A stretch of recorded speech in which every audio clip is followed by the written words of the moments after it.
مش عارف ليه. صحيت الصبح كده، قلت انزل. ببص للشمس. الله. اجي اوطيها مش عايزه توطي. طب ابص لها كده اهو، اقول لها طب هدي الليله شويه. مش عارف امسك عقارب الساعه بتاعتها اجيبها يمين شمال. الشمس حاميه.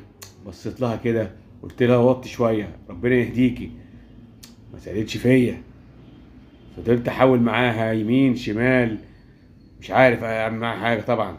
يعني ضحكت لها، قلت لها يا شمس يا شموسه، ما تلسعيش القرعوسه، عشان القرعوسه لما بتتلسع بتسيح في البلوصه.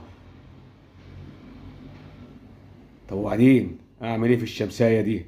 هحاول اوطيها الصيفه الجايه ان شاء الله. مع تحياتي وانت تيجي ضحكه وضحكتين.